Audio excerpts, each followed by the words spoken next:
حدثنا ابو معمر قال حدثنا عبد الوارث عن عبد العزيز قال انس انه ليمنعني، حضرت انس کہتے ہیں کہ مجھے روکتی ہے یہ بات، یمنا یعنی منع کرتی ہے، کیا؟ ان احدثکم حدیثا کثیرا، کہ میں تمہیں بہت ساری حدیثیں سنا دوں۔ کیا بات روکتی ہے؟ یعنی یہی حدیث روکتی ہے۔ ان النبی صلی اللہ علیہ وسلم قال، کیونکہ آپ صلی اللہ علیہ وسلم نے فرمایا، من تعمد علی کذبا، جس نے جان بوجھ کے مجھ پہ جھوٹ بولا، فلیتبوأ مقعدہ من النار، اسے چاہیے کہ اپنا ٹھکانہ دوزخ میں بنا لے۔ حدثنا مکی بن ابراہیم قال حدثنا یزید بن ابی عبید عن سلمۃ قال سمعت النبی صلی اللہ علیہ وسلم یقول، من یقل علی، من جو کوئی یقل کہے، علیہ میرے بارے میں، یا مجھ پر یا میرے ذمے سے، ما لم اقل جو میں نے کہا نہیں، بڑی اہم بات ہے، مجھ سے اگر کوئی وہ بات منسوب کرے جو میں نے کہی ہی نہیں، فَلْيَتَبَوَّأْ مَقْعَدَهُ مِنَ النَّارِ، اسے چاہیے کہ اپنا ٹھکانہ آگ میں بنائے۔ پھر اتنی سخت سزا اس کی کیوں ہے؟ کہ اس سے دین کا نقشہ بگڑ جائے گا، اور چونکہ آپ کی ذات کی اہمیت ہے، لوگ میری آپ کی تو بات نہیں سنیں گے، اگر ہم ان کو یہ کہیں گے اللہ کے رسول صلی اللہ علیہ وسلم نے فرمایا تو ان کی نظریں جھک جائیں گی۔ تو اس لیے آپ صلی اللہ علیہ وسلم کی جو پوزیشن ہے، جو آپ کا مقام ہے، جو مرتبہ ہے، اس سے یہ بات زیبا نہیں کہ آپ کے بارے میں ایسی بات کہی جائے۔ حدثنا موسى قال حدثنا ابو عوانة عن ابي حسين عن ابي صالح عن ابي هريرة عن النبي صلى الله عليه وسلم قال، آپ صلی اللہ علیہ وسلم نے فرمایا، تسموا باسمی، نام رکھ لو میرے نام پر، یعنی محمد نام تم رکھ سکتے ہو۔ بہت سے لوگ پوچھتے ہیں اچھا کیا اکیلا محمد نام رکھ سکتے؟ یہ اس قسم کے چھوٹے چھوٹے وسوسے بھی کیوں اٹھتے ہیں؟ اس لیے کہ سیرت کا پتہ جو نہیں، سنت کا پتہ جو نہیں، تو ہر چیز میں شک ہے ہم کو۔ تو آپ نے کیا اجازت دی کہ میرے نام پر نام رکھ لو، یعنی محمد یا احمد نام رکھ سکتے ہو، یعنی اکیلا بھی رکھ سکتے ہو۔ ولا تکتنوا بکنیتی، لیکن میری کنیت نہ ساتھ رکھو، یعنی محمد کے ساتھ ابو القاسم نہیں رکھنا تم نے۔ کیوں؟ کہ اگر ابو القاسم محمد دونوں چیزیں ایک جگہ جمع ہو گئیں تو اس سے کیا ہوگا؟ شک پڑ جائے گا لوگوں کو کہ آپ صلی اللہ علیہ وسلم نے فرمایا، یہ کسی اور کی بات ہے، کیونکہ کنیت ایک شخص کی پہچان ہوتی ہے۔ مثلا اگر دو لوگوں کا نام محمد ہے تو عربوں کے ہاں ایک کو دوسرے سے ڈفرینشیٹ کرنے کے لیے کنیت پھر مختلف کر دی جاتی تھی، تو اس لیے آپ نے فرمایا کہ جب تم نام میرے نام پہ رکھو تو کنیت نہ رکھنا میرے ساتھ۔ ومن رآنی فی المنام، اور جس نے مجھے خواب میں دیکھا، فقد رآنی، تو گویا اس نے مجھ کو دیکھا۔ فإن الشیطان، کیونکہ شیطان لا یتمثل، نہیں مثال بن سکتا، فی صورتی، میری صورت میں، یعنی مجھ سے مشابہت نہیں اختیار کر سکتا، میری شکل میں نہیں آ سکتا۔ ومن کذب علی متعمدا، اور جو کوئی جان بوجھ کے جھوٹی بات کرے مجھ سے منسوب، فلیتبوأ مقعدہ من النار، اسے اپنا ٹھکانہ دوزخ میں بنانا چاہیے۔ آپ صلی اللہ علیہ وسلم کو خواب میں دیکھنا، اس سے یہ مراد نہیں کہ جب بھی ہم دیکھیں تو وہ آپ ہی ہوں گے، خواب وہ آپ کا حلیہ حال ملتا ہو یا نہ ملتا ہو، تو یہ ہو سکتا ہے کہ وہ ہمارا خواب صرف ایک خیالی سا خواب ہو یا گڈمڈ قسم کا ہو۔ آپ صلی اللہ علیہ وسلم کے حلیے کے مطابق اگر کوئی خواب میں آپ کو دیکھتا تو وہی خواب سچا ہے، اور باقی جو ہے اضغاث و احلام، پراگندہ خیالات ہیں۔ اس میں اگر کوئی شخص دیکھتا ہے کہ ایک شخص ہے، یعنی آپ کو شبہ پڑا کہ جیسے وہ حضور صلی اللہ علیہ وسلم ہے اور ان کی داڑھی ہی نہیں ہے، رنگ کالا ہے یا کچھ اور، تو وہ نہیں ہو سکتی، نہیں، اس کا وہ خواب سچا ہی نہیں ہوگا۔ لیکن حقیقی طور پر جب وہ آپ کو خواب میں دیکھے تو وہ حضور صلی اللہ علیہ وسلم ہی کو گویا اس نے دیکھا، یعنی کچھ اور نہیں۔ باب کتابت العلم، علم کو لکھ لینا، یعنی لکھنے کی اجازت ہے۔ حدثنا محمد بن سلام قال اخبرنا وکیع عن سفیان عن مطرف عن الشعبی عن ابی جحیفہ قال قلت لعلی، ابو جحیفہ کہتے ہیں کہ میں نے حضرت علی سے کہا، هل عندکم کتاب، آپ کے پاس کوئی کتاب ہے؟ قال لا، کہنے لگے نہیں، الا کتاب اللہ، مگر اللہ کی کتاب، او فہم، یا وہ سمجھ بوجھ، اعطیہ رجل مسلم، جو ایک مسلمان شخص کو ملتی ہے، یعنی ایک مسلمان کو جتنی باتوں کا علم ہونا چاہیے وہ مجھے بھی فہم ہے۔ او ما فی هذه الصحیفہ، یا جو کچھ اس صحیفے میں لکھا ہوا ہے، یعنی ایک والیوم۔ قال قلت، کہتے ہیں کہ میں نے کہا، فما فی هذه الصحیفہ، اس صحیفے میں کیا ہے؟ قال العقل، دیت کے قوانین، وفکاک الاسیر، قیدیوں کو چھڑانے کے بارے میں احکامات، ولا یقتل مسلم بکافر، اور یہ حکم لکھا ہوا ہے کہ کوئی مسلمان کافر کے بدلے میں قتل نہ کیا جائے۔ یعنی احکام یا احکام شریعت پر مبنی کچھ چیزیں ہیں جو میں نے لکھی ہوئی ہیں، باقی عام دین کی سمجھ اس کو میں ویسے ہی سمجھتا ہوں۔ یہ حدیث خاص طور پر اس چیز کو بھی انڈیکیٹ کرتی ہے کہ جیسے ہمارے ہاں بعض فرقوں کا یا بعض گروہوں کا یہ خیال ہے کہ دو طرح کے علم ہیں، ایک تو وہ ہیں جو آپ صلی اللہ علیہ وسلم نے بول کے فرما دی، کتابوں میں لکھے ہوئے، اور کچھ سینہ در سینہ چل رہے ہیں، ہے نا، یہ بات شاید آپ نے بھی سنی ہو، اور اس علم کو وہ حضرت علی سے منسوب کرتے ہیں، کہتے ہیں کہ حضرت علی کو آپ نے کچھ ایسے علوم دیے تھے جو عام لوگوں کو نہیں دیے تھے، اور وہ حضرت علی کے سینے سے دوسروں کے سینے میں منتقل ہوئے، اور اس کی بنیاد پر وہ دین میں طرح طرح کی نئی باتیں گھڑ کے لے آتے ہیں۔ اس روایت سے کیا پتہ چلتا ہے کہ حضرت علی رضی اللہ تعالیٰ عنہ نے جو کچھ ان کے پاس علم تھا اس کو بیان کر دیا کہ میرے پاس اللہ کی کتاب ہے، رجل مسلم، ایک عام مسلمان شخص کو دین کا جو فہم ہوتا ہے وہ مجھے بھی ہے، اور ساتھ ہی کیا ہے کہ کچھ خاص احکامات پر مبنی یہ صحیفہ ہے۔ صحیفہ کتاب سے چھوٹی چیز ہوتی ہے، جیسے بعض انبیاء کو کتب دی گئی نا، اور بعض کو صحیفے دیے گئے، صحف ابراہیم و موسیٰ کا قرآن میں لفظ آتا ہے، تو وہ صحیفہ کیا ہوتا ہے؟ کتاب سے چھوٹی چیز ہوتی ہے، یعنی کچھ ورقے یوں کہہ لیں کہ جن میں یہ باتیں موجود تھیں، اور کتابت کی اس سے دلیل نکلتی ہے کہ لکھا ہوا علم بھی آپ صلی اللہ علیہ وسلم کے زمانے میں موجود تھا۔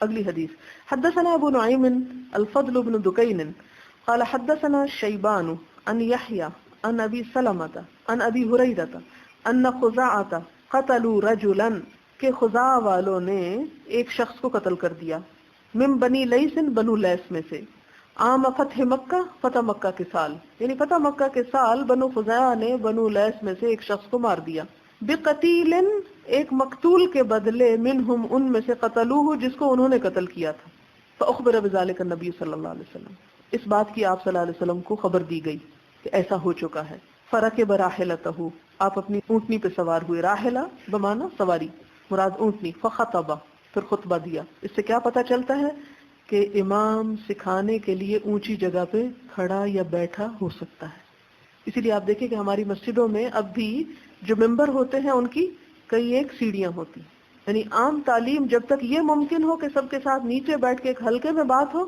تو ایسا بھی ٹھیک ہے کہ سب کے ساتھ انسان بیٹھ کے بات چیت کرے، لیکن اگر لوگوں کی کثرت ہو، ہجوم ہو، ازدحام ہو، تو ایسی صورت میں استاد یا عالم یا امام یا کوئی بھی جو ایسا کام کر رہا ہو اس کے لیے اجازت نکلتی ہے کہ وہ ایسی جگہ پر آ جائے کہ جہاں اس کو سب دیکھ سکیں، اور اس کے لیے یہ دلیل ہے آپ صلی اللہ علیہ وسلم اونٹنی پر بیٹھ گئے، پھر خطبہ دیا، اور اونٹنی کتنی اونچی ہوتی ہے آپ جانتے ہیں، فقال، تو آپ نے فرمایا، ان اللہ، بے شک اللہ تعالی نے، حبسہ، روک دیا تھا، ان مکہ تھا، مکہ سے، کس کو روکا تھا؟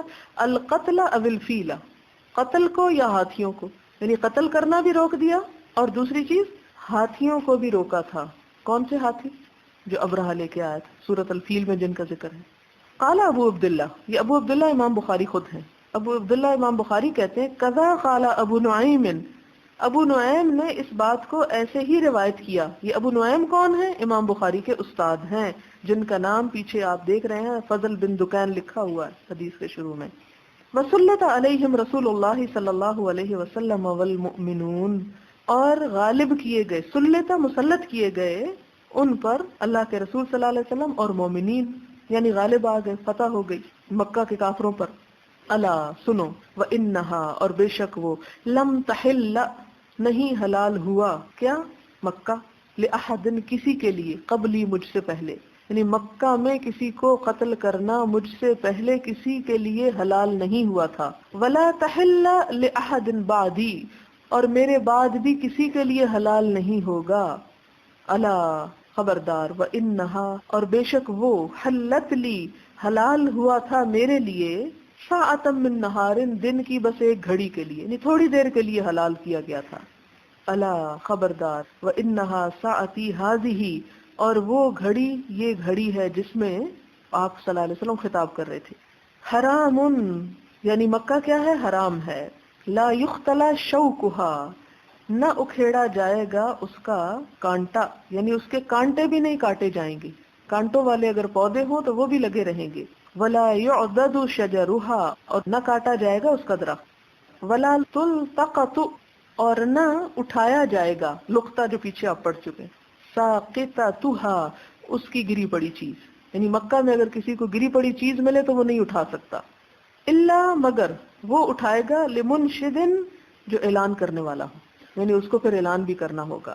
فمن قتل، تو جو کوئی قتل کیا گیا یعنی کسی کا کوئی عزیز مارا گیا، فہو بخیر النظرین، تو وہ دو رائوں، نظر کہتے ہیں رائے کو، اور نظرین دو رائوں میں سے بہتر رائے کو اختیار کر لے، یا اس کو اختیار ہے کہ دو رائوں میں سے ایک چیز لے لے. خیر یعنی یہاں پر اختیار کے معنوں میں، اما یا تو ان یعقل، وہ دیت دیا جائے یعنی دیت قبول کر لے، خون بہا لے لے، پیسے لے لے. و اما، اور چاہے ان یقاد، کے قصاص لے لیا جائے یعنی قاتل کو قتل کر دیا جائے. اہل القتیل، کون قتل کرے اس کو؟ مقتول کے وارث، اس کے قتل کا بدلہ قتل سے لے لیں یا دیت سے لے لیں. اس کا یہ نہیں مطلب وہ تلوار اٹھا کے ماریں گے، وہ تو جلاد ہی مارے گا، لیکن مطالبہ کر سکتے ہیں وہ، یعنی مکہ میں قاتل کو قتل کیا جا سکتا ہے، یہ حرمت کے خلاف نہیں. فجاء رجل من اہل الیمن، یہ بات ہو رہی تھی کہ اہل یمن میں سے ایک شخص آیا، فقالا، کہنے لگا، اکتب لی یا رسول اللہ، یہ جو بات آپ نے فرمائی ہے مجھے لکھ کر دیجئے. فقالا، تو آپ نے فرمایا، اکتبوا لابی فلان، ابو فلاں کے لیے لکھ دو، یہ اس کا نام ہے ابو شاہ، ابو شاہ کے لیے لکھ دو. فقال رجل من قریش، تو قریش میں سے ایک شخص نے کہا، اور وہ حضرت عباس ہیں، الا الازخر یا رسول اللہ، مگر ازخر یا رسول اللہ، ازخر کی اجازت دے دیجئے. فإنا نجعله في بيوتنا وقبورنا، کیونکہ ہم اس کو اپنے گھروں اور قبروں میں لگاتے ہیں. ازخر کیا ہے؟ ازخر خوشبودار جڑی بوٹی ہے جو عرب لوگ یا مکہ کے لوگ اس کو اپنے مردوں کے کفن میں رکھتے تھے خوشبو کے لیے، جس طرح کافور وغیرہ لگائی جاتی ہے، یا اسی طرح مٹی میں ڈال کے گھروں کو لیپ کرتے تھے کہ گھر کے اندر سے خوشبو آتی رہے، یعنی خوشبودار بوٹی ازخر.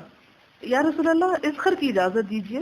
فقال النبی صلی اللہ علیہ وسلم الا الازخر، تو آپ نے بھی ازخر کو کاٹنے کی، توڑنے کی اجازت دے دی، یعنی مکہ کی زمین پر اگر ازخر اگا ہوا ہو تو اسے توڑا جا سکتا ہے. الا الازخر، دوبارہ فرمایا ریپیٹ کر کے، ہاں ازخر. قال ابو عبداللہ، یقاد بالقاف، یہ امام بخاری اپنی طرف سے ایڈ کر رہے ہیں کہ کہا جاتا ہے کہ یقاد بالقاف، قاف کے ساتھ ہے. فقیل لابی عبداللہ ای شیء کتب لہ، ابو عبداللہ سے کہا گیا کہ کون سی چیز اس کے لیے لکھی. قال کتب لہ هذه الخطبہ، یعنی امام بخاری سے پوچھا گیا کہ ابو شاہ کے لیے کیا لکھا گیا تھا.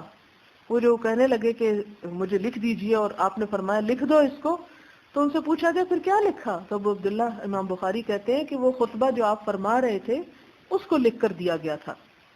حدثنا علی بن عبد اللہ قال حدثنا سفیان قال حدثنا عمرو قال اخبرني وهب بن منبه عن اخیه قال سمعت ابا هريرة يقول ما من اصحاب النبي صلی اللہ علیہ وسلم احد، کہ نبی صلی اللہ علیہ وسلم کے ساتھیوں میں سے کوئی نہ تھا، اکثر حدیثا، زیادہ حدیث بیان کرنے میں، انہو اس سے، منی مجھ سے. انہو نبی صلی اللہ علیہ وسلم ہے، ہو کی ضمیر یہاں آپ صلی اللہ علیہ وسلم کی طرف جا رہی ہے. دوبارہ دیکھیں ترجمہ، ما من اصحاب النبی صلی اللہ علیہ وسلم احد اکثر حدیثا عنہ، کہ آپ صلی اللہ علیہ وسلم کے اصحاب میں سے سب سے زیادہ جس نے آپ صلی اللہ علیہ وسلم سے احادیث روایت کی وہ کون تھے؟ منی، وہ اپنے بارے میں کہتے تھے ابو ہریرہ، میں. الا ما کان من عبداللہ بن عمر، ہاں جو عبداللہ بن عمر کے پاس تھا وہ اور چیز ہے. عبداللہ بن عمر کے پاس کیا تھا؟ فإنہ کان یکتب، کہ وہ لکھا کرتے تھے. ولا اکتب، اور میں لکھتا نہیں تھا، یعنی میں زبانی یاد کیا کرتا تھا اور ابن عمر لکھ لیا کرتے تھے. تابعہ معمر عن حمام عن ابی ہریرہ، اس حدیث کی مطابق کی ہے معمر نے حمام جو ابو ہریرہ کے شاگرد ہیں حضرت ابو ہریرہ سے، یعنی ایک اور سند سے بھی یہ حدیث ہم کو ملتی ہے. حضرت ابو ہریرہ جو تھے انہوں نے 5300 حدیثیں حضور صلی اللہ علیہ وسلم سے روایت کی ہیں، ایک دو نہیں 5000. اور حافظہ بلا کا تھا، کوئی چیز نہیں بھولتے تھے جو آپ سے سن لیتے تھے. اور عبداللہ بن عمر کی حدیثیں 700 سے زیادہ نہیں. لیکن ابو ہریرہ نے یہ کیوں کہا عبداللہ بن عمر؟ کیونکہ وہ ہر وقت لکھتے رہتے تھے تو ان کا خیال تھا شاید ان کو مجھ سے زیادہ آتی. حسن ظن ہے نا، حالانکہ ابو ہریرہ کے پاس سب سے زیادہ تھی. اب کیوں نہیں بھولتے تھے اس کا بھی آگے آپ وجہ پڑھیں گے، یہاں نہیں بتاتی. حدثنا یحیی بن سلیمان ابن یحیی قال حدثني ابن وهب قال اخبرني يونس عن ابن شهاب عن عبید اللہ ابن عبداللہ عن ابن عباس قال لما اشتد، ابن عباس کہتے ہیں جب شدید ہو گئی، بالنبی صلی اللہ علیہ وسلم، نبی صلی اللہ علیہ وسلم کو، وجعہ، آپ کی درد یعنی بیماری، فوت ہونے سے پہلے تکلیف، قال اتونی بکتاب، آپ نے فرمایا ایک کتاب لاؤ، اکتب لکم کتابن، کہ میں تمہیں کچھ تحریر لکھ دوں، کوئی لکھنے کی چیز لاؤ، میں تمہیں کچھ لکھ کے دینا چاہتا ہوں. یہ مرض الموت میں آپ نے فرمایا. لا تدلوا بعدہ، اس کے بعد کبھی نہیں گمراہ ہوگے. قال عمر، تو حضرت عمر نے کہا ان النبی صلی اللہ علیہ وسلم، کہ آپ صلی اللہ علیہ وسلم غلبہ الوجع، غالب آ گئی ہے آپ پر تکلیف، یعنی آپ سخت تکلیف میں اس وقت، اس لیے آپ کو لکھنے کی تکلیف نہ دو، مراد یہ تھی. وَإِنَّنَا کتاب اللہ، اور ہمارے پاس اللہ کی کتاب موجود ہے. حسبنا، وہی ہم کو کافی ہے. یعنی اتنا کچھ جان چکے ہو، سیکھ چکے ہو، پڑھ چکے ہو، اب بس کرو، مت لاؤ اور مت آپ کو تکلیف دو لکھنے کی. فاختلفوا، تو انہیں باہم اختلاف ہو گیا. کچھ صحابہ کہنے لگے نہیں لے آؤ، کچھ کہنے لگے نہیں لاؤ. وَكَثُرَ اللَّغَطُ، اور کثرت سے ہونے لگی لغت یعنی شور شرابہ، یعنی زیادہ باتیں بننے لگی. قال، تو آپ نے فرمایا قوموا انی، کھڑے ہو جاؤ مجھ سے، یعنی چلے جاؤ یہاں سے. آپ صلی اللہ علیہ وسلم نے فرمایا ولا ينبغي عندي التنازع، اور میرے پاس یہ لڑائی جھگڑا کھینچا تانی درست کام نہیں ہے، یعنی میں بیمار ہوں اور تم آپس میں کس بحث میں پڑ گئے ہو. اب اس سے کیا پتہ چلتا ہے کہ صحابہ کرام بھی انسان تھے اور انسانوں سے اس قسم کی غلطیاں ہو جایا کرتی ہیں. ساری زندگی آپ نے ان کو تعلیم دی، تربیت کی. اس تربیت کے باوجود آپ صلی اللہ علیہ وسلم دنیا سے رخصت ہو رہے ہیں اور صحابہ کرام ان باتوں میں آپس میں ایک دوسرے سے بحث کر رہے ہیں. انسان تھے نا، فرشتے نہیں تھے. لہذا فخرج ابن عباس، تو نکلے ابن عباس یقولو، کہتے ہوئے، یعنی جب آپ صلی اللہ علیہ وسلم نے فرمایا کہ چلے جاؤ سب یہاں سے نکل جاؤ، تو ابن عباس جب نکل رہے تھے تو کیا کہہ رہے تھے؟ ان الرزیۃ کل الرزیۃ، ہائے مصیبت وائے مصیبت، ساری کی ساری مصیبت. یہ کیا ہو گیا؟ ما حال بین رسول اللہ صلی اللہ علیہ وسلم، کہ جو کچھ حائل ہو گیا آپ صلی اللہ علیہ وسلم کے درمیان، و بین کتابی ہی، اور آپ کی کتاب کے درمیان. یعنی یہ کیا ہو گیا کہ ہمارے جھگڑے سے جو کچھ آپ نے ہمیں لکھ کر دینا تھا وہ نہ لکھ سکے. یعنی اس میں وہ بہت انہیں تکلیف محسوس ہوئی کہ ہماری اس بحث مباحثے نے ایک بہت کام کی چیز ہم سے گنوا دی. لیکن شاید یہ اللہ تعالی کی طرف سے اس میں بھی کوئی بہتری تھی. باب العلم والعزت باللیل، رات کے وقت علم اور نصیحت کی بات کرنا. جیسے آپ اندازہ کریں کہ دین میں کتنی وسعت ہے. اور امام بخاری کے اجتہادات کو آپ دیکھیں، بہت سے لوگ یہ سمجھتے نا کہ بخاری صرف حدیث کی کتاب ہے، حالانکہ ساتھ ہی یہ کیا ہے؟ فقہ کی کتاب بھی ہے. کہ یہ جتنے اجتہادات یعنی حدیث لاتے ہیں اور اس سے پہلے اجتہاد بھی کرتے ہیں. لیکن ایک بات ہمیشہ ذہن میں رکھیے کہ امام بخاری ایک انسان ہے اور ان کے اجتہاد میں بھی غلطی کا امکان ہے. اس لیے ان کا اجتہاد اگر ہمیں صورتحال کے مناسب معلوم ہوتا ہو تو لیں، لیکن اس کو لینا فرض نہیں ہے. ہاں حدیث میں اگر دلیل آ رہی ہے تو پھر اس کو آپ لے سکتے ہیں. یہ کہتے ہیں کہ رات کے وقت تعلیم اور واعظ، یعنی کیا علم حاصل کرنا یا سیکھنا سکھانا صرف دن کو ہونا چاہیے یا رات کو بھی کبھی کبھی ہو سکتا ہے؟ کیونکہ لوگ کہتے ہیں نا کہ ان عورتوں کو کیا ہو گیا، پہلے دن کو جاتی تھی اب راتوں کو بھی نکلنے لگی.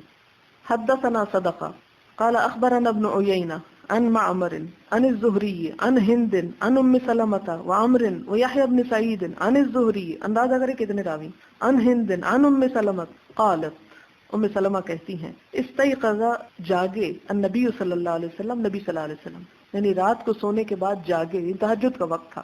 ذات لیلۃ، ایک رات، فقال سبحان اللہ، تو اٹھنے کے بعد آپ نے کیا فرمایا؟ سبحان اللہ. ماذا انزل اللیل، جو کچھ اتارا گیا آج کی رات، من الفتن، فتنوں میں سے، کتنے ہی فتنے آج کی رات اترے ہیں. یعنی اللہ تعالیٰ نے ایک طرح سے فرشتوں کے سپرد کیا یا اس کا حکم دنیا پہ اتر آیا. وماذا فتح، اور کیا کچھ کھولا گیا، من الخزائن، خزانوں میں سے، یعنی اللہ تعالیٰ کی رحمت کے خزانے بھی اترے ہیں اور ساتھ بلائیں بھی اتری ہیں. ایقظوا، اٹھا دو، جگا دو. صواحبات الحجر، شاید بعض نسخوں میں صواحب لکھو، اصل لفظ کیا ہے؟ صواحبات الحجر. صواحبات صاحبہ کی جمع ہے، جس کا مطلب ہے صاحبہ بیوی کو کہتے ہیں، بیویاں، عورتیں. حجری، حجروں میں، یعنی ازواج مطہرات کی طرف اشارہ ہے کہ یہ ازواج مطہرات جو اب سو رہی ہیں اپنے اپنے کمروں میں، انہیں اٹھا دو. کیوں اٹھا دو؟ اٹھ کے عبادت کریں، کہ وہ یہ نہ سمجھے کہ ہم نبی صلی اللہ علیہ وسلم کی بیویاں ہیں اس لیے ہم کچھ کریں یا نہ کریں ہم تو آپ کے ساتھ ہی چلی جائیں گی. دنیا میں تو یہ ہوتا نا، اگر ایک عورت کے پاس کوئی خوبی کمال نہیں لیکن اگر وہ کسی بڑے آدمی کی بیوی ہے تو اس کے لیے بھی وہی پروٹوکول ہے. لیکن اللہ تعالیٰ کے ہاں ایسا نہیں ہے. کوئی کتنے ہی بڑے نیک انسان کی بیوی کیوں نہ ہو، جب تک خود نیکی نہیں کرے گی وہاں نہیں جا سکتی. اور اسی طرح شوہر، وہاں ہر شخص کو انڈیویجولی ٹریٹ کیا جائے گا. آپ نے مزید کیا فرمایا؟ فربہ، تو کتنی ہی، کاسیتن، پہننے والیاں، کسوہ کہتے ہیں کپڑے کو، کاسیہ کپڑا پہننے والیاں، فی دنیا، دنیا میں، عاریتن، ننگی ہوں گی، فی الاخرت، آخرت میں. خاص طور پہ خواتین کو اور اپنی ازواج کو مخاطب کر کے فرمایا کہ کتنی ہی پہننے والیاں آخرت میں اریاں ہوں گی. کیا مطلب ہے اس کا؟ یعنی کتنی ہی پہننے والیاں، ایسا لباس پہننے والی ہیں کہ پہن کے بھی ننگی رہیں تو آخرت میں بھی ننگی نظر آئیں گی. یعنی ایسا لباس جو سطر کے تقاضے پورے نہ کرے. ایک معنی یہ کیا گیا. دوسرا معنی کتنی ہی پہننے والیاں، یعنی ظاہری تقوی اور صلاح اور ظاہری جو انسان کی نیکی نظر آتی ہے، کتنی ہی دنیا میں نیک نظر آنے والیاں، عاریتن فی الآخرہ، آخرت میں نیکیوں سے ہاتھ دھو بیٹھیں گی. کیوں؟ کسی کی غیبت کی، کسی کی ناشکری کی، کسی کا کچھ، کسی کا کچھ. جیسے عورتوں کے بارے میں فرمایا یکفرن العشیر، یکفرن الاحسان. اور تو یہاں بھی خاص طور پہ عورتوں کی کمزوری کی طرف اشارہ کرتے ہوئے فرمایا کہ دنیا میں تو وہ اپنے حسن و جمال کا، اپنے لباس کا، اپنی ظاہری صورتحال کا بڑا خیال رکھتی ہیں. یہ عورت کی کمزوری ہے نا کہ اپیرنس پہ بہت زور ہوتا ہے، چاہے اندر کوئی قابلیت ہو یا نہ ہو. اس کا نہیں مطلب کہ مرد نہیں کرتے، لیکن مردوں کے مقابلے میں نسبتاً عورتوں میں یہ چیز زیادہ ہوتی. فرمایا دنیا میں تو بہت سے لباس تھے ان کے پاس، دنیا میں تو بہت کچھ پہنے ہوئے تھی، دنیا میں تو بڑی شان و شوکت رکھتی تھی، بڑی زینت کا اظہار کرتی تھی، لیکن آخرت میں جب تک عمل نہیں کچھ بھی نہیں. عاریتن فی الآخرہ، آخرت میں عاری ہوں گی، ننگی ہوں گی. یعنی وہ لباس اگر دنیا میں عاری ہیں یعنی اریانی والے، تو وہاں بھی اریاں ہو جائیں گی. یا پھر یہ کہ اگر نیکیاں نہیں ہیں، یعنی اخلاق نہیں، کردار نہیں، ایمان نہیں، اور صرف کپڑے ہی پہننا سیکھا ہے دنیا میں، تو قیامت کے دن جا کے یہ کپڑے پہننے کے ڈھنگ نہیں پوچھے جائیں گے.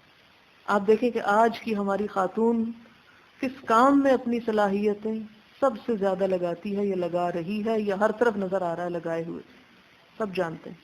آپ دیکھیں کہ اتنے اسکول نہیں کھلے جتنے بوتیکس کھلے ہیں.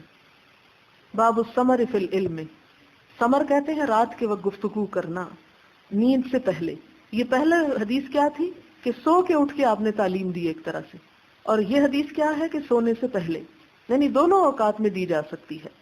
حدثنا سعید بن عفیر قال حدثني الليث قال حدثني عبد الرحمن بن خالد عن ابن شهاب عن سالم وابي بكر بن سليمان بن ابي حثمة ان عبد الله بن عمر قال صلى بنا النبي صلی اللہ علیہ وسلم العشاء، کہ آپ صلی اللہ علیہ وسلم نے ہم کو عشاء کی نماز پڑھائی. کب پڑھائی؟ فی آخر حیاتہ، اپنی زندگی کے آخری دنوں میں. فلما سلم، جب آپ نے سلام پھیرا، قام، تو آپ کھڑے ہوئے. فقال، تو آپ نے فرمایا، ارأیتکم لیلتکم ھذہ، کیا تم نے دیکھا اپنی اس رات کو، یعنی آج کی رات کو جانتے ہو، دیکھ رہے ہو نا آج کی رات. فإن رأس مئۃ سنۃ منها، آج کی رات کے بعد 100 سال تک، فإن تو بے شک، رأس سرہ، مئۃ سنۃ 100 سال کا، یعنی 100 سال بعد مراد ہے، منہا اس رات سے، لا یبقا نہ باقی رہے گا، ممن اس میں سے جو، ہوا وہ، علی ظہر الارض زمین کی پیٹھ پر ہے، احد کوئی ایک بھی. یعنی آج کی اس رات کو دیکھو، آج کی اس رات کے پورے 100 سال بعد زمین پر کوئی ایک نہیں زندہ رہے گا جو آج زندہ ہے. یعنی 100 سال کے بعد یا 1 صدی کے بعد ساری کی ساری مخلوق جو اس وقت سانس لے رہی ہے وہ سب ختم ہو جائے گی. یہ آپ نے اپنی زندگی کے آخری دنوں میں فرمایا. اور ہوا یہ کہ آپ کے اس دن کے 100 سال بعد صحابہ کرام میں سے کوئی بھی نہیں بچا تھا، آپ کے ساتھیوں میں سے یا آپ کے موجود زمانے کے لوگوں میں سے. حدثنا آدم قال حدثنا شعبة قال حدثنا الحكم قال سمعت سعيد بن جبير عن ابن عباس قال بت في بيت خالتي ميمونة بنت الحارث زوج النبی صلی اللہ علیہ وسلم. بت، میں نے رات گزاری، فی بیت، بیت کا روٹ بھی بیت ہی ہے، کیونکہ گھر ایسی جگہ جہاں انسان رات کو تو لوٹ ہی آتا ہے. تو میں نے رات گزاری اپنی خالہ میمونہ بنت الحارث جو حضور صلی اللہ علیہ وسلم کی زوجہ مبارکہ تھیں، ان کے گھر. وکان نبی صلی اللہ علیہ وسلم، اور تھے نبی صلی اللہ علیہ وسلم، اندہا ان کے پاس، یعنی ان کے گھر، فی لیلتہا اس رات میں. حضرت ابن عباس جو ہیں حضرت میمونہ کے بھانجے ہیں. کہتے ہیں کہ میں اپنی خالہ میمونہ کے گھر گیا جو حضور صلی اللہ علیہ وسلم کی بیوی تھیں، اور اس دن ان کے گھر میں نے رات گزاری جس رات آپ صلی اللہ علیہ وسلم میری خالہ کے گھر میں تھے، یعنی ان کی باری تھی. فصلی النبی صلی اللہ علیہ وسلم العشاء، آپ صلی اللہ علیہ وسلم نے عشاء پڑھی. ثم جاء، پھر آئے الی منزلہ، اپنے گھر، یعنی مسجد میں 4 رکعتیں پڑھ کے گھر تشریف لائے. فصلی 4 رکعات، پھر 4 رکعتیں پڑھی، 2 سنت 2 نفل پڑھے. ثم نام، پھر آپ سو گئے، یعنی وتر نہیں پڑھے، 4 رکعتیں پڑھی مسجد میں سے آ کے. ثم قام، پھر رات کو اٹھ کھڑے ہوئے. ثم قال، پھر آپ نے فرمایا نام الغلیم، یہ بچہ سو رہا ہے. ابن عباس یعنی غلیم غلام کی تصغیر ہے. او کلمتن، یا ایک ایسا لفظ فرمایا تشبہھا، جو غلیم سے ملتا جلتا تھا، کیونکہ بعض کا سمجھنے میں بھی فرق پڑ جاتا نا، اس لیے انہیں شک ہوا. ثم قام، پھر آپ کھڑے ہو گئے. فقمت، تو میں بھی کھڑا ہو گیا، ان یساری ہی، آپ کی بائیں طرف، یعنی آپ تہجد پڑھنے کے لیے کھڑے ہوئے تو میں آپ کے لیفٹ سائڈ پہ کھڑا ہو گیا. فجعلنی ان یمینہ، تو آپ نے مجھے کر دیا اپنے دائیں طرف. اس سے کیا پتہ چلتا ہے، اگر 2 لوگ جماعت سے نماز پڑھ رہے ہوں، امام بائیں طرف ہوگا، مقتدی اس سے دائیں طرف ہوگا. لیکن اگر زیادہ ہو جائے تو پھر پیچھے لائن بن جائے گی. فصلی 5 رکعات، پھر آپ نے 5 رکعتیں پڑھی. یہ کیسے؟ 2 2 اور 1 وتر آخر میں، اور 2 2 نفل. ثم صلی رکعتین، پھر 2 رکعتیں پڑھی. ثم نام، پھر آپ سو گئے. یعنی اس سے کیا پتہ چلتا ہے کہ وتر کے آخر میں بھی آپ نے پھر 2 رکعتیں پڑھی، اور یہ 2 رکعتیں نفل نہیں تھے بلکہ سنت تھی فجر کی. ثم نام، پھر سو گئے. حتیٰ، یہاں تک کہ سمعت غطیتہ او خطیتہ، تو میں آپ کے سونے کے آواز کو سن رہا تھا، جسے خراٹے کہتے ہیں نا، غطیت، کہ میں آپ کے خراٹوں کی آواز سن رہا تھا. غطیت یا خطیت، تو غطیت خطیت سے زیادہ زور کی آواز ہوتی. ایک ہوتی ہے نا چھوٹی چھوٹی آواز سونے کے وقت آتی ہے سوتے ہوئے بندے سے، اور ایک ہوتی ہے بہت زور کی آواز. تو شدید آواز غطیت اور خفیف خطیت. ثم خرج الی الصلاۃ، پھر آپ نماز کے لیے تشریف لے گئے، یعنی سنتیں گھر پڑھ کے ذرا سا ریسٹ کیا، پھر فجر کی فرض نماز پڑھنے کے لیے تشریف لے گئے. سوال ہے، تاج کمپنی میں لکھا ہے حدیث نمبر 90 میں یا ایھا الناس، اور نعمانی کتب خانے کی تفسیر الباری میں ہے ایھا الناس. یہ درست ایھا الناس ہے یا کے بغیر. حدیث نمبر 104 میں جب مکہ کی حرمت کا ذکر ہوتا ہے تو حضور صلی اللہ علیہ وسلم فرماتے کہ مکہ میں صرف انہیں جنگ کی اجازت دی گئی اللہ تعالیٰ کی طرف سے تھوڑی دیر کے لیے. کیا یہ فتح مکہ کی جنگ کی طرف اشارہ؟ فتح مکہ میں جنگ نہیں ہوئی تھی. انوطن کا لفظ آئے گا حدیث میں کہ انوطن کا مطلب ہے کہ بغیر کسی جنگ کے فتح ہوا تھا، اور اس میں اشارہ اس چیز کی طرف ہے کہ صرف اس دن آپ کو اجازت دی گئی تھی کہ اسلام کے جو ایسے دشمن تھے مجرم، ان کو سزا دی جا سکے. اور کیا عمرو بن سعید نے باغی فسادی اور خونی عبداللہ بن زبیر کو کہا ہے؟ جی ہاں، اس کا اشارہ انہی کی طرف تھا اس حدیث میں. بہت عورتیں دنیا میں پہنے اوڑھے ہیں آخرت میں ننگی ہوں گی، جبکہ یہ بھی سنا ہوا کہ حشر کے دن اٹھائے جائیں گے تو سب ننگے ہوں گے. یہ بالکل درست ہے کہ ہر شخص اس دن جب اس کا حشر ہوگا تو وہ لباس کے بغیر ہوگا. اور اسی پر حضرت عائشہ نے حیرت سے پوچھا تھا کہ اللہ کے رسول صلی اللہ علیہ وسلم لباس کے بغیر؟ تو آپ نے فرمایا ہاں، کسی کو کسی کی طرف دیکھنے کی ہمت یا مہلت کہاں ہوگی. تو ان کا میرا خیال ہے سوال یہ ہے کہ پھر عورتوں کو خاص طور پر یہ کیوں کہا گیا کہ دنیا میں پہننے والی وہاں ننگی ہوگی؟ یہاں پر حشر صرف مراد نہیں، حشر میں تو مرد بھی اور عورتیں بھی اور بچے سبھی ننگے ہوں گے. یہاں مراد یہ ہے کہ وہ جنت کا لباس نہ پہن سکیں گی. رب کاسیۃ فی الدنیا عاریۃ فی الآخرہ، کہ بعض عورتیں جو دنیا میں بہترین لباس تنظیم کرتی ہیں اور لباس سے ان کی شان و شوکت ظاہر ہوتی ہے، قیامت کے دن وہ ان لوگوں میں شامل نہ ہو سکیں گی جنہیں جنت کا لباس پہنایا جائے گا، یعنی جنت میں داخل نہیں ہوں گی. اور انہوں نے پھر پوچھا کہ خزانوں اور فتنوں کے بارے میں بتائیں کہ وہ کیا اترے تھے، اور خزانوں میں سے کیا اترا تھا اس رات اور فتنوں میں سے. میں اس جواب کے بتانے سے اس لیے قاصر ہوں کہ حضور صلی اللہ علیہ وسلم نے صرف یہ ذکر کیا تھا کہ خزانے بھی اترے اور فتنے، لیکن آپ نے وضاحت نہیں فرمائی تھی وہ کیا تھا. جب آپ نے نہیں وضاحت فرمائی تو ہم گیس ہی کر سکتے ہیں کہ یہ ہوگا یا وہ ہوگا. اگر آپ سے کوئی اس وقت پوچھ لیتا تو شاید ہمارا بھی فائدہ ہو جاتا. وآخر دعوانا ان الحمد للہ رب العالمین. سبحانك اللهم وبحمدك نشهد أن لا إله إلا أنت نستغفرك ونتوب إليك والسلام عليكم ورحمة الله وبركاته. نحمده ونصلي على رسوله الكريم، أما بعد فأعوذ بالله من الشيطان الرجيم بسم الله الرحمن الرحيم رب اشرح لي صدري ويسر لي أمري واحلل عقدة من لساني يفقهوا قولي رب زدني علما. باب حفظ العلم، باب علم کا یاد رکھنا. حدثنا عبد العزيز بن عبد الله قال حدثني مالك عن ابن شهاب عن الأعرج عن ابی ہریرہ قال ان الناس یقولون، ابو ہریرہ کہتے ہیں کہ لوگ کہتے تھے اکثر ابو ہریرہ، ابو ہریرہ نے کثرت کی یعنی روایت حدیث بہت کی، یعنی لوگ مجھ پہ بات بناتے ہیں کہ ابو ہریرہ بڑی حدیثیں بیان کرتا ہے. بعض اوقات علم کا حسد بھی ہو جاتا ہے نا، فلاں کو تو درس دینے سے ہی فرصت نہیں. تو کہتے ہیں کہ یہ میں کیوں کرتا ہوں ایسے، ولولا آیتان، اگر نہ ہوتی دو آیتیں، فی کتاب اللہ، اللہ کی کتاب میں، ما حدثت، نہ میں بیان کرتا، حدیثاً کوئی حدیث، ثم یتلو، پھر وہ پڑھتے ان دو آیتوں کو، ان الذین، بے شک وہ لوگ، یکتمون، جو چھپاتے ہیں، ما انزلنا، جو اتارا ہم نے، من البینات، روشن نشانیوں میں سے، الی قولہ الرحیم، یعنی الرحیم تک.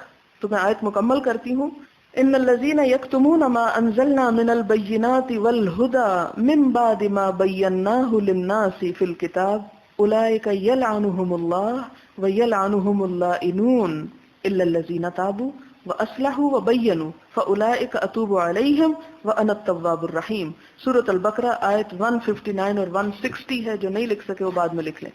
اس کا مطلب کیا ہے کہ جن آیتوں نے ابو ہریرہ کو بے چین کر رکھا تھا کہ جو علم ان کے پاس ہے وہ دوسروں تک پہنچا دیں، لیکن یہ آیتیں ہم بھی پڑھتے ہیں، مگر ہم اپنی بے چینیوں کا اظہار کیسے کرتے ہیں.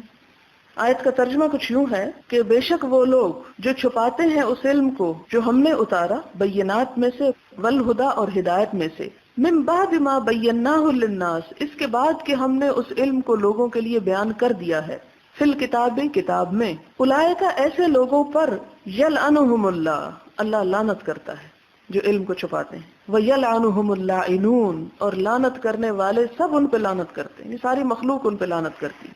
إِلَّا الَّذِينَ تَابُوا، مگر وہ لوگ جو توبہ کر لیں، یعنی اس جرم سے باز آ جائیں، وَأَصْلَحُوا، اصلاح کر لیں، وَبَيَّنُوا، اور بیان کرنا شروع کر دیں، یعنی جو ان کو معلوم ہے وہ دوسروں کو بتائیں، فَأُولَئِكَ أَتُوبُ إِلَيْهِمْ، ایسے لوگوں پر میں مہربان ہوں، وَأَنَا التَّوَّابُ الرَّحِيمُ، اور میں توبہ قبول کرنے والا مہربان ہوں. حضرت ابو ہریرہ رضی اللہ تعالیٰ عنہ کہتے ہیں کہ یہ دو آیتیں جب میں پڑھتا ہوں تو پھر میں چپ نہیں رہ سکتا، پھر میں وہ سارا علم لوگوں تک پہنچا دینا چاہتا ہوں جو میں نے اللہ کے رسول صلی اللہ علیہ وسلم سے سن رکھا ہے. پھر آگے وہ کہتے ہیں ان اخواننا، بے شک ہمارے بھائی، کن کے، یعنی ابو ہریرہ کہتے ہیں ہمارے بھائی، من المہاجرین، مہاجرین میں سے، یعنی جو مکہ سے آئے تھے، کانا یشغلہم، تھی مصروف رکھتی ان کو، مشغول رکھتی ان کو، الصفق، تالی بجانا، بالاسواق، بازاروں میں، کنایا ہے تجارت کرنے سے، یعنی بازاروں میں تالی بجانا کیا ہے، یعنی اعلان کرنا، لینا دینا اٹھانا، وہ جو تجارت کا شغل ہوتا ہے. کہ ہمارے بھائی مہاجرین جو تھے وہ تو بازار میں تجارت میں مصروف رہتے تھے.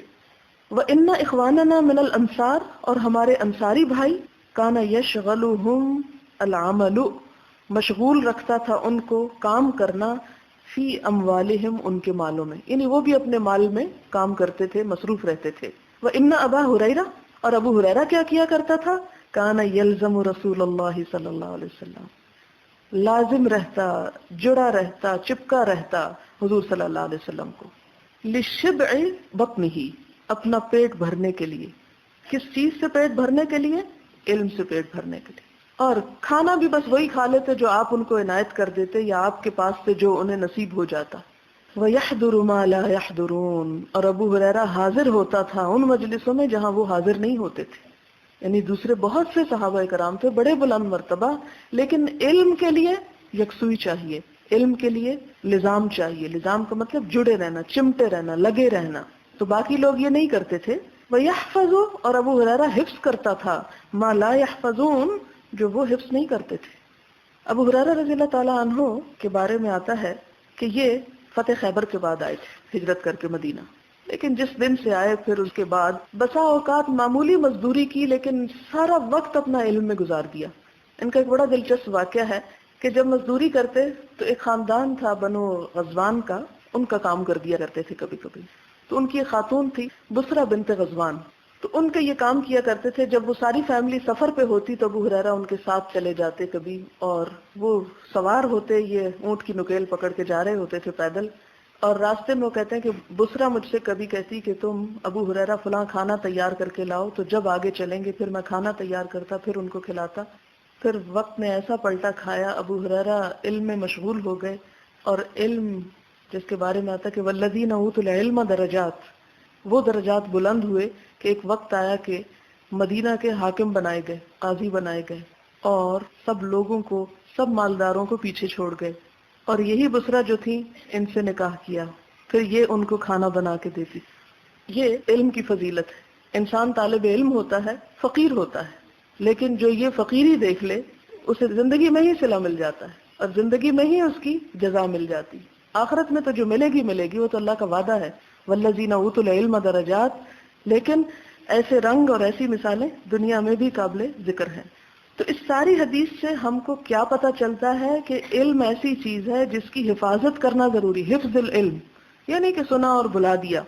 اور پھر کچھ لوگ تو ایسے ہونے ہی چاہیے کہ جو بھوک کاٹ کر، مشقت اٹھا کر علم کے لیے سب کچھ قربان کر دیں اور چمٹ جائیں اس چیز سے. یہ چند ایک ہی ہوتے ہیں، لیکن انہی کی وجہ سے امتوں کی تقدیر بدلتی ہے. اگلی حدیث ہے حدثنا احمد بن ابی بکر ابو مصعب قال حدثنا محمد بن ابراہیم بن دینار عن ابن ابی ذئب عن سعید المقبوری عن ابی ہریرہ قال قلت یا رسول اللہ. حضرت ابو ہریرہ کہتے ہیں کہ میں نے عرض کیا اے اللہ کے رسول صلی اللہ علیہ وسلم، انی اسمع منک حدیثا، میں آپ سے کوئی حدیث سنتا ہوں، کثیرن بہت سی، انسا ہوں میں اس کو بھول جاتا ہوں. یعنی میں آپ سے بہت سی احادیث سنتا ہوں لیکن بھلا دیتا ہوں. یعنی اپنی ایک مرض کا شکایت کی کہ مجھے یہ تکلیف ہے، یا میں پریشان ہوتا ہوں کہ میں یاد نہیں رکھ پاتا، میں یاد کر لینا چاہتا ہوں سب کچھ. تو آپ نے کیا فرمایا؟ قال ابسط رداءک، اپنی چادر پھیلاؤ، کپڑا پھیلاؤ جو تم پہنتے ہو. فبسطتہ، میں نے اس کو پھیلایا. قال، کہا ابو ہریرہ کہتے ہیں فغرفہ، تو چلو ڈالا، بیدیہ، اپنے دونوں ہاتھوں کے ساتھ. آپ صلی اللہ علیہ وسلم نے اپنے دونوں ہاتھوں کا اس طرح چلو بنایا، اس میں تھا کچھ نہیں، صرف اشارہ، چلو بنایا اور میری چادر میں اس طرح ڈال دیا. پھر کیا ہوا؟ ثم قال، پھر فرمایا ضم، لپیٹ لو چادر، لے جاؤ اس کپڑے کو. فضممتہ، تو میں نے اس کو سمیٹ لیا، اپنے ساتھ چمٹا لیا. فما نسیت، تو نہ میں بھولا، شیئا، کوئی چیز، بعد، اس کے بعد. یعنی آپ صلی اللہ علیہ وسلم کے اس فیض اور برکت اور رحمت کا جو چلو آپ نے ڈالا تھا میرے کپڑے پر، وہ پھر ساری زندگی مجھے فائدہ دیا.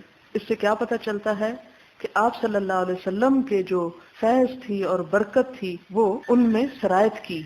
آپ دیکھیں کہ اب یہ بات تو جدید تحقیقات سے بھی ثابت ہو گئی ہے کہ انسانوں کے جسم کے اندر سے ریز نکلتی ہیں اور انرجی ہوتی ہے ایک، کتابوں سے وہ ریز نہیں نکلتی. ابو ہریرہ نے یہ نہیں کیا کہ کوئی لکھ کے لے آتا اور وہ گھر بیٹھ کے لیٹ کے ایک نظر پھیر لیتے اور رٹ لیتے، نہیں. ایک تو وہ حضور صلی اللہ علیہ وسلم کے ساتھ کثرت سے رہے، پھر آپ کا جو فیض تھا وہ ان تک پہنچا. تو اس سے کیا پتہ چلتا ہے کہ نیک لوگوں کی صحبت میں جب انسان بیٹھتا ہے، ایک انوائرنمنٹ میں جب ہوتا ہے، تو اس کے جو اثرات ہوتے ہیں، اس سے جو کچھ انسان سیکھتا ہے وہ صرف کتابوں سے نہیں ملتے. تو یہ بھی ایک وجہ ہے ابو ہریرہ رضی اللہ تعالیٰ عنہ کی علم کو پھیلانے کی، کہ وہ اس وجہ سے پھیلا سکے تھے کہ ان میں آپ صلی اللہ علیہ وسلم کی جو انرجی تھی یا آپ کی جو برکت تھی وہ بھی ٹرانسفر ہوئی.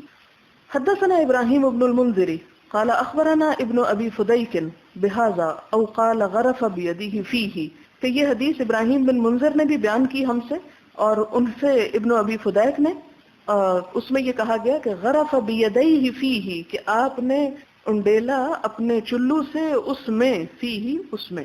اوپر والی حدیث میں صرف غرف بیدیہ ہی ہے نا، نیچے فیہ کے بھی الفاظ آتے ہیں. اب امام بخاری نے یہ نہیں کیا کہ اچھا وہ میرے دوسرے استاد نے فیہ بتایا تھا تو میں پہلے کے ساتھ ہی لگا کے ایک لفظ ہی تو ہے، کیا تردد کروں، اتنی لمبی باتیں پھر لکھوں گا. نہیں، علمی امانت، ایک لفظ بھی اضافہ نہیں.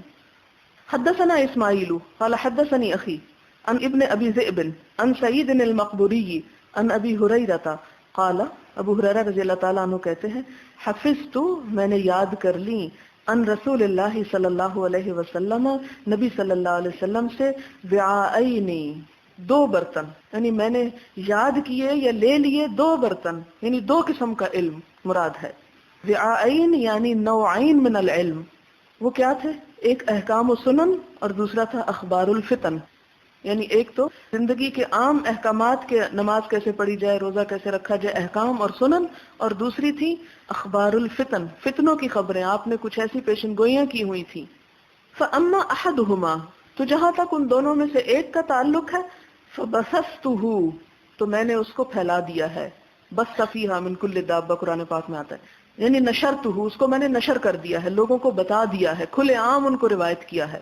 واما الاخر، تو دوسری بات کا جہاں تک تعلق ہے، فلو بثثتہ، اگر میں وہ باتیں پھیلاؤں، یعنی جو آپ نے پیشن گوئیاں کی تھی امت میں فتنوں کی، قطع ھذا البلعوم، کاٹ دی جائے یہ کھانے کی رگ، یعنی میری گردن کاٹ دی جائے. بلعوم کہتے ہیں کھانے کے پائپ کو، یا یہ جو نرخرا ہوتا ہے نا، یعنی سانس لینے کی نالی یا کھانے کی، دونوں معنی ہو سکتے ہیں، کیونکہ جب گردن کٹے گی تو دونوں ہی کٹ جائیں گی نا، ایک نے بچنا تھوڑی ہے. ان کا مطلب کیا تھا ابو ہریرہ کا، کہ وہ علم جو عام لوگوں سے متعلق تھا وہ تو میں نے خوب پھیلایا، لیکن کچھ خاص باتیں بھی ہیں جو آپ نے بتائی تھی، لیکن میں اس ڈر سے کہ لوگ جو ہیں وہ ابھی برداشت نہیں کر سکیں گے، نہیں سن سکیں گے، ابھی میں ان کو نہیں دے رہا یا نہیں دیا. اس سے کیا پتہ چلتا ہے کہ علم جو ہے حکمت کے ساتھ دینا چاہیے، لوگوں کی عقل سے بالا چیزیں نہیں بتانی چاہیے کہ ان کو سمجھ نہ آئے اور وہ دشمن ہو جائیں آپ کی. لیکن پھر آخر میں انہوں نے بتایا بھی کہ علم چھپا نہیں سکتا، اس لیے مرنے سے پہلے وہ بھی بتا گئے. وہ آگے کتاب الفتن جب آئے گی اس میں آپ پڑھیں گے، اس لیے میں ان تفصیلات میں یہاں نہیں جانا چاہتی کہ وہ کیا تھی اخبار الفتن. باب الانصات للعلماء، انصات خاموش رہنا، للعلماء علماء کے لیے، یعنی علم حاصل کرنے کے لیے سکھانے والے کے سامنے خاموشی سے بیٹھنا. حدثنا حجاج قال حدثنا شعبۃ قال اخبرني علي بن مدرك عن ابي زرعة عن جرير ان النبي صلی اللہ علیہ وسلم، کہ جریر بن عبداللہ سے نبی صلی اللہ علیہ وسلم نے فرمایا، قال له في حجۃ الوداع، حجۃ الوداع کے موقع پہ کہا، استنصت الناس، چپ کرواؤ لوگوں کو. حجۃ الوداع کے موقع پر 1.25 لاکھ کا مجمع تھا، اور ان میں سے اکثریت ان کی تھی جو آپ کے زیر تربیت نہیں رہے تھے کبھی، کہ ان کو سب باتوں کا پتہ ہو کہ حضور صلی اللہ علیہ وسلم کا احترام کیا ہے. جیسے ہمارے بھی کسی ہجوم پبلک پلیس پہ سب لوگوں کو تو نہیں پتا ہوتا کہ علم حدیث کی مثلا مجلس کا احترام کیا ہے، عام لوگ تو اس سے نہیں واقف. تو اسی طرح جو حجۃ الوداع میں لوگ آئے ان سب کو نہیں پتا تھا کہ آپ صلی اللہ علیہ وسلم کے سامنے کس طرح بیٹھنا ہے، تو آپ کو سکھانا پڑا. آپ نے فرمایا، اے جریر اعلان کرو، سب کو خاموش کروا کے بٹھاؤ. تو انہوں نے ایسا کیا. جب لوگ چپ ہو گئے تو آپ نے فرمایا، فقال لا ترجعوا، مت پلٹنا، بعدی میرے بعد، کفارن کافر بن کے، کافر مت ہو جانا. یضرب بعضکم، کہ مارے تم میں سے بعض، رقاب گردنے بعضن بعض کی، یعنی ایک دوسرے کو قتل مت کرنا، یہ شیوہ کافری ہے، کافر نہ ہو جانا.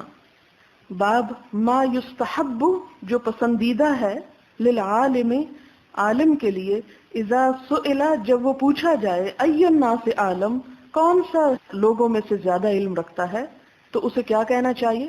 یعنی کسی عالم سے جب یہ پوچھا جائے کہ کیا تم جانتے ہو کہ انسانوں میں سب سے بڑا عالم کون ہے، تو اس کو کیا کہنا چاہیے، فَيَكِلُ الْعِلْمَ، تو سپرد کر دے علم کو، اللہ طرف اللہ کے.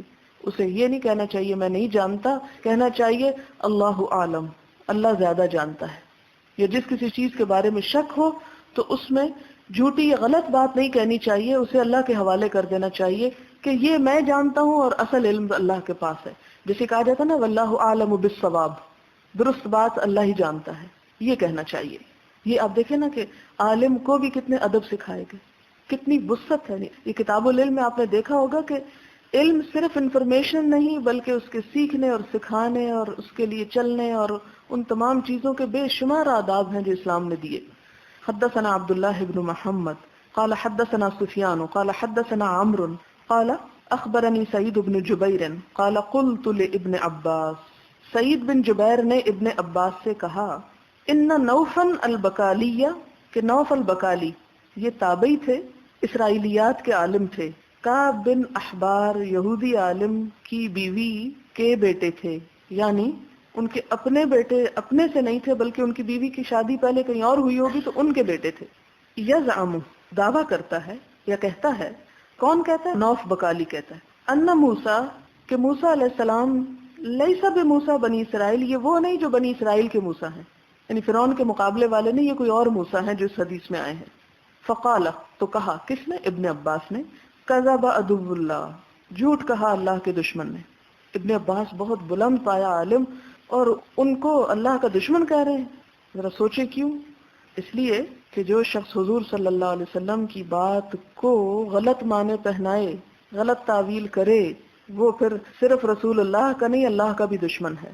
کیوں؟ اللہ تعالیٰ نے فرمایا ان کنتم تحبون اللہ فاتبعونی، اگر اللہ سے محبت کا دعویٰ ہے تو حضور صلی اللہ علیہ وسلم کا اتباع کرو. اس لیے وہ اپنی ذات کے لیے نہیں ان کو کہہ رہے کہ وہ اللہ کا دشمن ہے. کیا پتہ چلتا ہے کہ دین کے معاملے میں مخالفت اور دین کے معاملے میں کسی شخص کی غلط رائے کی اصلاح ضروری ہوتی ہے. حدیث. اب میں پہلے اس حدیث کا لفظی ترجمہ کروں گی اور آخر میں خلاصہ کر دوں گی کیونکہ لمبی حدیث ہے اور بیچ میں سپلٹ نہیں کرنا چاہتی اس کو بار بار. حدثنا ابی بن کعب عن النبی صلی اللہ علیہ وسلم قال قام موسیٰ النبی صلی اللہ علیہ وسلم، کھڑے ہوئے موسیٰ علیہ السلام خطیباً خطبہ دینے کے لیے، فی بنی اسرائیل بنی اسرائیل میں. فسئل تو پوچھے گئے ای الناس عالم، لوگوں میں سب سے بڑا عالم کون ہے؟ فقال تو موسیٰ علیہ السلام نے کہا انا عالم، میں سب سے بڑا عالم ہوں. ظاہر اللہ کے نبی تھے اور واقعی بظاہر تو انہیں کوئی بھی عالم اپنے سے بڑا نظر نہیں آتا تھا. فعتبا تو ناراض ہوئے اللہ تعالیٰ علیہ اس پر، موسیٰ علیہ السلام پر اللہ تعالیٰ نے ناراضگی کا اظہار کیا. اذ لم يرد العلم، جب کہ نہیں لوٹایا علم کو، یعنی نسبت الیہ طرف اللہ کے، یعنی انہیں یہ نہیں کہنا چاہیے تھا کہ میں بڑا عالم ہوں، کہنا چاہیے تھا اللہ تعالیٰ سب سے بڑے عالم ہیں. فأوحى اللہ الیہ، تو وحی کی اللہ تعالیٰ نے طرف ان کے، موسیٰ علیہ السلام کے، ان عبدن، کہ ایک بندہ، من عبادی، میرے بندوں میں سے، جو نبی نہیں تھا، موسیٰ علیہ السلام سے درجے میں کم تھا، خضر علیہ السلام، کیا کرو؟ بمجمع البحرین، دو سمندروں کے جمع ہونے کی جگہ پر ہے، علاقے کا نام بتایا. ہوا اعلم منک، وہ تجھ سے زیادہ عالم ہے. قال یا ربی، موسیٰ علیہ السلام نے عرض کیا اے رب، وکیف لی بہ، اور کس طرح ہے میرے لیے ساتھ اس کے، یعنی کیسے پہنچوں اس تک، مجھے طریقہ بتائیں کہ میں اس اپنے سے بڑے عالم تک پہنچ سکوں. فقیل لہ، تو موسیٰ علیہ السلام سے کہا گیا احمل، لے لو، اٹھا لو، حوتن، ایک مچھلی، فی مکتل، ایک زنبیل میں.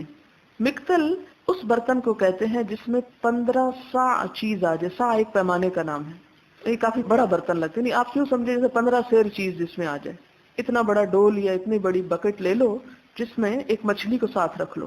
اور آپ کو پتا مچھلی کو جو پانی سے نکال لیا جائے تو وہ زندہ نہیں رہتی. بعض کہتے پکی ہوئی تھی، بعض کہتے نہیں پکی تھی، پکی یا نہ پکی ہو لیکن زندہ نہیں تھی بہرحال. فاذا فقدتہ، جب تم اسے گم پاؤ، یعنی تم سے چلی جائے.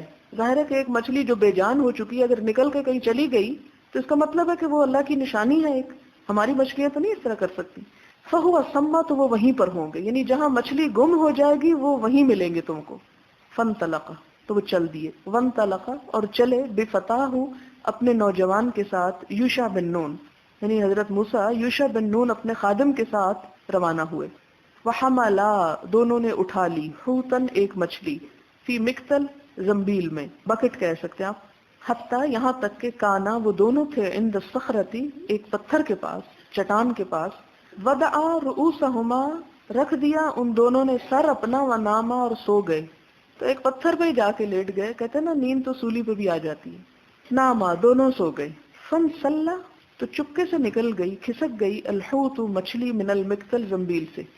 فاتخذ سبیلہ، تو بنا لیا اس نے راستہ اپنا، فی البحر، سمندر میں، سربا، سرنگ کی طرح، یعنی جیسے سرنگ لگا کے سمندر میں نکل گئی ہو، وہ مردہ مچھلی پانی میں چلی گئی، دوبارہ سمندر میں چلی گئی، مجمع البحرین میں. وکان لموسیٰ وفتاہ عجبا، یہ بات موسیٰ اور آپ کے نوجوان کے لیے یا آپ کے خادم کے لیے بڑی عجیب تھی. فانطلقا، تو پھر دونوں چل پڑے. بقیت لیلتہما و یومہما، ایک رات دن میں جتنا باقی وقت تھا مزید آگے چلے گئے. فلما اصبحا، پھر جب صبح ہوئی، قال موسیٰ لفتاہ، موسیٰ علیہ السلام نے اپنے خادم سے کہا آتنا، لاؤ ہمارے پاس، غداءنا، ناشتہ ہمارا. لقد لقینا من سفرنا ھذا، البتہ ملے ہم اپنے اس سفر میں، نصباً، تھکاوٹ کو، یعنی ہم بڑے تھک گئے. ولم یجد موسیٰ، اور نہ پایا موسیٰ علیہ السلام نے، مسن، کوئی اثر، من النصبی، تھکاوٹ میں سے. حتی جاوز المکان، تھکاوٹ کہاں سے شروع ہوئی؟ جب تجاوز کر گئے، گزر گئے اس جگہ سے، الذی امر بہ، جس کا وہ حکم دیے گئے، یعنی آگے جاتے ہوئے تھکنے لگے. اب صخرہ تک نہیں تھکے تھے جہاں مچھلی گم ہوئی تھی، جہاں خضر علیہ السلام کو ملنا تھا، لیکن جب اس سے آگے گئے تو تھک گئے. فقال له فتاه، تو ان کے نوجوان نے کہا ارأیت، کیا دیکھا تم نے، اذ اوینا الی الصخرۃ، جب ہم نے پناہ لی تھی چٹان کی طرف، فانی نسیت الحوت، تو میں مچھلی کو بھول گیا تھا. قال موسیٰ، موسیٰ علیہ السلام نے کہا ذالک ما کنا نبغی، یہ تھی وہ جگہ جو ہم چاہتے تھے. فرتدا، تو پلٹ آئے دونوں، علی آثارہما، اپنے پاؤں کے نشان پر، قصصا، آثار قدم تلاش کرتے ہوئے. فلما اتیا، دونوں جب آئے، الی الصخرۃ، چٹان کی طرف، اذا، تو جب، رجل، ایک شخص ملا، مسجن، لپٹا ہوا، بثوب، ایک کپڑے میں، اور یہی خضر علیہ السلام تھے. یعنی ایک کپڑا لپیٹے ہوئے ایک شخص ملا. اب اس وقت خضر علیہ السلام وہاں پہنچ چکے تھے، جبکہ پہلے جب وہ دونوں وہاں سو رہے تھے تو وہ نہیں موجود تھے. او قال تسجى بثوبه، یا راوی نے کہا کہ اس نے لپیٹا ہوا تھا اپنے کپڑے کو. فسلم موسیٰ، موسیٰ علیہ السلام نے سلام کیا. فقال الخضر، خضر علیہ السلام کہتے ہیں وَأَنَّا بِأَرْضِكَ السَّلَامُ، کہاں ہے تیری زمین پر سلام، یہ کوئی تو اجنبی آدمی معلوم ہوتا ہے، یہاں تو کوئی سلام نہیں کرتا. یوں لگتا ہے کہ کافروں کا علاقہ تھا جہاں کسی کو سلام کا نہیں پتا تھا. تو موسیٰ علیہ السلام کے سلام کرنے پر خضر حیران ہو گئے. فقال انا موسیٰ، تو انہوں نے کہا میں موسیٰ ہوں. فقال موسیٰ بنی اسرائیل، خضر علیہ السلام نے کہا بنی اسرائیل کا موسیٰ؟ قال نعم، کہا ہاں.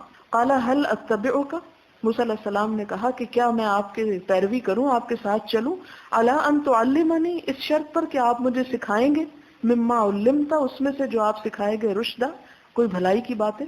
قال انک لن تستطیع معی صبرا، کہا یقیناً تو میرے ساتھ صبر نہیں کر سکتا، استطاعت نہیں رکھتا، کیونکہ علم تو صبر مانگتا ہے. یا موسیٰ، اے موسیٰ، انی علی علم، بے شک میں علم پر ہوں، یعنی میرے پاس ایک علم ہے، من علم اللہ، اللہ کے علم میں سے، یعنی ایک خاص علم ہے میرے پاس. علمنی ہی، اس نے سکھایا ہے مجھ کو، لا تعلمہ انت، نہیں جانتا اس کو تو، تجھے نہیں اس علم کا پتا. وانت علی علم، اور تو ایک علم پر ہے، علمکہ اللہ، سکھایا تجھ کو اسے اللہ نے، لا عالم، وہ میں نہیں جانتا، یعنی جو تیرے پاس علم، علم نبوت، وہ مجھ کو نہیں. قالا، اس نے کہا ستجدنی، ان قریب تو پائے گا مجھ کو، انشاءاللہ، انشاءاللہ، صابرن، صابر، صبر کرنے والا، ولا عاصی، اور نہ میں نافرمانی کروں گا، لکا، تیرے لیے، امرن، کسی بات کی، کسی حکم کی سرتابی نہ کروں گا، آپ جو فرمائیں گے وہی کروں گا. فانطلقا، دونوں چل پڑے، یمشیان، چلتے چلتے، علی ساحل البحر، سمندر کے کنارے، ساحل پہ چلنے لگے دونوں. لیس لہما سفینۃ، ان کے لیے کوئی کشتی نہ تھی، یوں لگتا کہ یوشع پھر پیچھے رہ گئے اور یہ دونوں تنہا تھے. فمرت بہما سفینۃ، تو گزری ان کے پاس سے ایک کشتی، سمندر کے کنارے جا رہے تھے تو ایک کشتی پاس سے گزری. فکلموہم، تو انہوں نے ان سے، یعنی کشتی والوں سے بات کر لی، ان یحملوہما، کہ وہ ان دونوں کو سوار کریں. فعرف، تو پہچانے گئے، الخضر، خضر علیہ السلام، فحملوہما، یعنی کشتی والے نے خضر علیہ السلام کو پہچان لیا کہ یہ خضر ہیں، تو چونکہ پہچانتے تھے تو انہیں سوار کر لیا، بغیر نول، بغیر کرائے کے، نول کہتے ہیں اجر کو، پالن. فجاء عصفور، تو اتنے میں ایک چڑیا آئی، فوقع علی حرف السفینۃ، بیٹھ گئی کشتی کے کنارے پر، حرف کہتے ہیں نا کنارہ، کشتی کے کنارے پر چڑیا بیٹھ گئی. فنقرا، اس نے چونچ ماری، نقرتن، ایک دفعہ چونچ مارنا، او نقرتین، یا دو چونچے مارنا، فی البحر، سمندر میں. جیسے کشتی جا رہی تو آپ نے دیکھو بگلا یا کچھ طرح کی چیزیں ہوتی ہیں نا کہ جو ایک دفعہ ایسے منہ مار کے پھر اڑ جاتے ہیں، ایسے پرندے بحری جو ہوتے ہیں جیسے. فقال الخضر، تو خضر کہنے لگے، یا موسیٰ، اے موسیٰ، ما نقص علمی و علمک من علم اللہ، نہ کمی کی میرے اور تیرے علم نے اللہ کے علم میں سے، یعنی ہم نے اللہ کے علم میں سے نہیں کم کیا، یعنی ہمیں جو کچھ ملا ہے اس سے اللہ تعالیٰ کا علم نہیں کم ہوا اتنا بھی، اللہ کا نقرت حاضل اصور، جتنا اس چڑیا نے چونچ ماری، فی البحر، سمندر میں. یعنی وہ قرآن پاک میں تھا نا، لا یحیطون بشیء من علمہ الا بما شاء، تو پیغمبروں کے پاس بھی علم کتنا ہے اللہ تعالیٰ کے مقابلے میں، جیسے چڑیا ایک چونچ مار کے کوئی چیز اٹھاتی. فعمد الخضر الی لوح، تو ارادہ کیا خضر علیہ السلام نے طرف ایک تختے کے، من الواح السفینہ، کشتی کے تختوں میں سے، یعنی اس کی طرف گئے. فنزعہ، تو اس کو کھینچ لیا. فقال موسیٰ، موسیٰ علیہ السلام نے کہا، قوم، ایسے لوگ، حملونا بغیر نول، جنہوں نے کرائے کے بغیر ہم کو سوار کیا، امت الی سفینتہم، تو ان کی کشتی کے پیچھے پڑ گیا، فخرقتا، اس کو پھاڑ دیا، یعنی ایک پھٹا کھینچ نکالا. لتغرق اہلہا کہ تو اس کے چلانے والوں کو، اس کے مالکوں کو، اس کے اوپر بیٹھنے والوں کو غرق کر دے. قال الم اقل انک لن تستطیع معی صبرا. خضر کہتے ہیں میں نے تم سے پہلے ہی نہیں کہا تھا کہ تو میرے ساتھ صبر کی استطاعت نہیں رکھتا.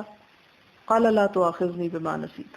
کہنے لگے کہ نہ مواخذہ کرو میرا بوجہ اس کے جو میں بھول گیا. فکانت الاولی من موسیٰ نسیانا. تو پہلی مرتبہ موسیٰ علیہ السلام سے بھول ہوئی تھی، یعنی بھول کے یہ بات کہہ گئے. فانطلقا. پھر دونوں چل پڑے. فاذا غلام. دیکھا کہ ایک بچہ یلعب کھیل رہا ہے مع الغلمان دوسرے بچوں کے ساتھ. فاخذ الخضر برأسہ. تو خضر علیہ السلام نے اس کا سر لے لیا، من اعلاہ اس کے اوپر سے. فاقتلا. تو اکھڑ گیا رأسہ بیدہ. اس بچے کا سر ان کے ہاتھ سے ہی اتار لیا سر. فقال موسیٰ. موسیٰ علیہ السلام بول پڑے اقتلت نفسا زکیۃ بغیر نفس. ایک پاکیزہ جان کو، معصوم بچے کو تم نے بغیر کسی قصور کے، بغیر کسی جان کے بدلے کے مار ڈالا. قال الم اقل لک انک لن تستطیع معی صبرا. خضر علیہ السلام نے کہا میں نے تم سے کہا نہ تھا کہ تم میرے ساتھ صبر نہیں کر سکتے. قال ابن عیینہ. ابن عیینہ یہ سفیان ابن عیینہ کہتے ہیں وہذا اوکد. اور یہ زیادہ اوکد یعنی اہم بات ہے، یعنی اب تاکید کرتے ہیں. فانطلقا. پھر دونوں چل پڑے. حتی اذا اتیا اہل قریۃ. یہاں تک کہ دونوں ایک بستی والوں کے پاس آئے. استطعما. انہوں نے کھانا مانگا ان سے، یعنی کشتی چلتے چلتے کنارے پہ آ رکی، ایک بستی پہ پہنچے، کھانا مانگا. فابوا. انہوں نے انکار کر دیا. ان یضیفوہما. کہ ان دونوں کو مہمان بنائیں. فوجد فیہا جدارا. تو اس بستی میں ایک دیوار پائی. یرید ان ینقض. جو ٹوٹا ہی چاہتی تھی. قال الخضر بیدہ. یہاں قامہ کا لفظ ہونا چاہیے، قامہ ہی ہے. قام الخضر بیدہ فاقامہ. بہرحال قال الخضر بیدہ. خضر علیہ السلام نے اس وقت کیا کیا، اپنے ہاتھ سے اس کو درست کر دیا. فاقامہ. درست کر دیا، کھڑا کر دیا. ٹوٹ رہی تھی، گر رہی تھی، انہوں نے اس کو کھڑا کر دیا. قال موسیٰ. موسیٰ علیہ السلام بولے لو شئتا. اگر آپ چاہتے لاتخذت علیہ اجرا. تو آپ اس پر اجر لے سکتے تھے، یعنی آپ اس کا صلہ لے سکتے تھے، مزدوری اس پہ لے لیتے. قال. خضر کہتے ہیں ھذا فراق بینی و بینک. یہ میرے اور تیرے درمیان جدائی کا وقت آ گیا. 3 دفعہ چانس ہوتا ہے، تینوں ختم ہو گئے. 3 چھٹیاں کی، نام کٹ گیا. قال النبی صلی اللہ علیہ وسلم. نبی صلی اللہ علیہ وسلم نے فرمایا یرحم اللہ موسیٰ. اللہ موسیٰ علیہ السلام پہ رحم کرے. لوددنا. البتہ ہم چاہتے تھے کہ لو صبرا. کاش وہ صبر کرتے. حتی یقص علینا من امرہما. یہاں تک کہ بیان کیا جاتا ہم پر ان دونوں کے معاملے میں سے، یعنی کچھ اور بھی ہمیں پتہ چلتا، یعنی اور علم آ جاتا. اس سارے قصے سے کچھ باتیں ہمیں پتہ چلتی ہیں. ایک تو یہ پتہ چلتا ہے کہ بعض اوقات اللہ تعالیٰ معمولی بات پہ بھی پکڑ لیتے ہیں، اس لیے انسان بے خوف کبھی نہیں ہو سکتا. موسیٰ علیہ السلام اللہ تعالیٰ کے پسندیدہ ترین نبی. قرآن پاک میں جتنا موسیٰ علیہ السلام کا ذکر ہے شاید ہی کسی کا ہو. اور اس وقت کی پسندیدہ ترین قوم کے نبی. فضلتکم علی العالمین.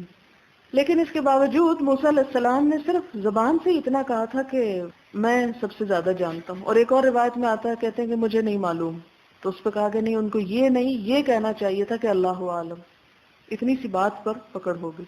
اس سے آپ دیکھیں کہ ہم میں سے کوئی شخص کتنے بھی اچھے کام کر لے، کتنے بھی بڑے کام کر لے، اپنے آپ کو کبھی کچھ نہ سمجھے. کوئی پتہ نہیں، کسی چھوٹی سی بات پہ ہی حساب ہو جائے، کیا بنے گا. اس کے لیے فکر کرنا چاہیے. پھر یہ کہ علم حاصل کرنے کے لیے سفر کرنا ضروری ہے. اللہ تعالیٰ چاہتے تو خضر علیہ السلام کو اٹھا کے موسیٰ علیہ السلام کے پاس لے آتے، لیکن سفر کروایا. پھر آپ دیکھیں کہ سفر کے لیے ساتھ کھانا بھی رکھوایا، مچھلی رکھوائی. یا یہ بھی ہو سکتا ہے کہ مچھلی کے علاوہ بھی کچھ ہو، کیونکہ وہ کہتے ہیں لاؤ ہمارا ناشتہ. تو لگتا ہے کہ گھر سے کچھ ساتھ لے گئے تھے. تو علم کے لیے جب بندہ نکلے تو اپنے کھانے پینے کا بندوبست کر کے نکلے، یعنی زیادہ راہ لے کے جانا ثواب کا کام ہے. پھر طلب علم کی فضیلت پتہ چلتی ہے، اور یہ پتہ چلتا ہے کہ انسان کے علم کی کہیں بھی حد نہیں. فوق کل ذی علم علیم. ہر صاحب علم کے اوپر ایک اور علم والا ہے. کوئی اپنے آپ کو آخری چیز نہ سمجھے، ہر وقت مزید سے مزید سیکھنے کی تلاش میں رہے. پھر اسی طرح یہ ہے کہ عالم کے ساتھ ادب کا معاملہ کرنا چاہیے. جیسے موسیٰ علیہ السلام خود نبی ہیں، اللہ کے چنے ہوئے، پسندیدہ ترین، اپنے قوم کے سردار. لیکن جب خضر علیہ السلام کے پاس جاتے ہیں تو کہتے ہیں کیا آپ مجھے اجازت دیتے ہیں کہ میں آپ کے ساتھ چلوں تاکہ آپ مجھے علم کی کچھ باتیں سکھائیں. کیونکہ با ادب با نصیب، بے ادب بے نصیب. پھر اس کے بعد یہ ہے کہ کرامت اولیاء جو ہیں وہ برحق ہیں، یعنی ممکن ہے کہ انبیاء کے علاوہ بھی اللہ تعالیٰ نے بعض لوگوں کو کچھ ایسی صلاحیتیں دی ہوتی ہیں کہ جو ہر شخص کو نہیں ملی ہوتی، تو ان کا انکار نہیں سرے سے کر دینا چاہیے یہ جھوٹ ہے، میں تو مانتا ہی نہیں کہ یہ ہو سکتا ہے۔ بعض اوقات جو لوگ اللہ کی خاطر نکلتے ہیں یا اللہ کے عبادت گزار یا پسندیدہ بندے ہوتے ہیں، اللہ تعالیٰ ان کی مدد عام حالات اور ذرائع اور اسباب اور ان سب چیزوں سے بالا ہو کے کرتا ہے۔ ہمارے ایمان کا حصہ نہیں کہ ہم ضرور مانیں کہ واقعی کسی کے ساتھ ایسا ہو رہا ہے یا ویسا ہو رہا ہے، لیکن اگر کوئی چیز نظر آتی ہے کسی کے پاس تو اس کو بلا وجہ انکار نہیں کر دینا چاہیے، بس ٹھیک ہے اس کے پاس ہے، اللہ کا فضل ہے اس پر، یہ نعمت ہے اس پر۔ پھر اسی طرح یہ بھی پتہ چلتا ہے کہ وقت ضرورت کھانا منگوا کے کھایا جا سکتا ہے، یعنی ایک نبی کے لیے یہ بات کوئی باعث عیب نہیں کہ وہ اپنے ساتھی کو کہے جاؤ میرے لیے کھانا لاؤ، یعنی کھانا منگوا کے کھا سکتے ہیں، کیونکہ یہ بھی کہا جا سکتا ہے نا کہ ہر کام اپنے ہاتھ سے کرنا چاہیے، تو کرنا بہت پسندیدہ ہے، لیکن اگر انسان کبھی نہ کر سکے اور کروا لے تو اس میں حرج کوئی نہیں۔ حالانکہ دونوں نے ہی سفر کیا تھا نا، دونوں ہی تھکے ہوئے تھے، لیکن موسیٰ علیہ السلام نے اپنے ساتھی سے کہا جاؤ تم کھانا لاؤ، تو اس میں نعوذ باللہ موسیٰ علیہ السلام نے کوئی غلط بات نہیں کی تھی یا ان کی شان کے خلاف نہیں تھی یہ بات کہ انہوں نے دوسرے سے کہہ دیا۔ پھر اسی طرح یہ ہے کہ بغیر اجرت کے اگر کوئی اپنی گاڑی پہ یا اپنے ریل پہ یا کسی چیز پہ سوار کر لے آپ کو تو اس میں گناہ کی بات نہیں ہے۔ مثلا کوئی آپ کو کہتا ہو میں تمہیں لفٹ دیتی ہوں، گھر پہنچا دیتی ہوں، یا کوئی اپنی گاڑی ہی دے دے رہا ہے، یا کوئی اپنی مرضی اور اپنی خوشی سے بغیر کرائے کے آپ کو سوار کر لیتا ہے، یعنی گاڑی دینا تو اور بات ہے، مثلا کسی چیز کا کرایہ ہے تو کہتا نہیں میں آپ سے کرایہ نہیں لیتا یا کم لے لیتا ہوں یا کوئی اس طرح کی بات، تو اگر کوئی اپنی یعنی انسان اس سے مانگے نہ، مانگنا تو اور بات ہے، لیکن اگر وہ خوش ہو کے یا اپنی رضامندی سے ایسا کرتا ہے تو اس میں حرج نہیں۔ خضر علیہ السلام بھی بڑے علم کے پہنچے ہوئے شخص ہیں، اور موسیٰ علیہ السلام بھی جب کشتی والوں نے کہا ہم کرایہ نہیں لیں گے تو دونوں بیٹھ گئے، کوئی حرج نہیں، اس میں گناہ کی بات نہیں ہے، یعنی اس پہ کوئی ان کی پکڑ نہیں ہے، محاسبہ نہیں کہ ان سے پوچھا جائے یا ان کا عیب بیان کیا جائے، دیکھو ویسے ایک نبی بنے ہوئے ہیں اور بغیر کرائے کے وہ بیٹھ گئے ان پہ۔ ہاں اگر ظلم اور زبردستی سے بیٹھتے تو پھر گناہ تھا۔ پھر اسی طرح دوسرے کے ساتھ ظاہریت پہ معاملہ کرنا چاہیے، دل کے حال تو اللہ ہی بہتر جانتا ہے، لیکن اگر کوئی شخص بظاہر ایک غلط کام کر رہا ہے، وہ پھٹا وہ کھیل رہا ہے تو اس کو پوچھا جا سکتا ہے، لیکن یہ ہے کہ موسیٰ علیہ السلام کو یہ نہیں معلوم تھا کہ یہ کسی مصلحت سے ایسا کر رہے ہیں۔ پھر اسی طرح یہ ہے کہ دو برائیوں میں سے ہلکی برائی کو اختیار کیا جا سکتا ہے، مثلا ایک خرق تھا اور ایک غرق تھا۔ خرق تھا پھاڑنا کشتی کو اور غرق تھا ڈبونا۔ کشتی اگر نہ پھاڑی جاتی یا نہ توڑی جاتی تو بادشاہ وہ ہر اچھی کشتی کو لے رہا تھا، کیونکہ وہ قرآن پاک میں بھی آتا ہے نا کان ملک یأخذ کل سفینۃ غصبا، تو غصب کی بجائے انہوں نے کیا تدبیر اختیار کی، کشتی توڑ دیتے تھوڑی تاکہ یہ بچ جائے۔ تو کشتی کا توڑنا تو بری بات ہے، لیکن اس لیے توڑ دینا کہ بڑی مصیبت سے بچ جائے، تو جب دو برائیوں میں سے ایک کا انتخاب کرنا پڑے اور تیسرا کوئی رستہ نہ ہو تو کم درجے کی لے لینی چاہیے۔ پھر اسی طرح یہ ہے کہ دینی معاملات میں دوسروں سے رجوع کرنا چاہیے، پوچھنا چاہیے، جانا چاہیے، اور اس کے علاوہ بھی کچھ باتیں تھی جو اس سے پہلے قصے میں آپ کو میں بتا چکی ہوں۔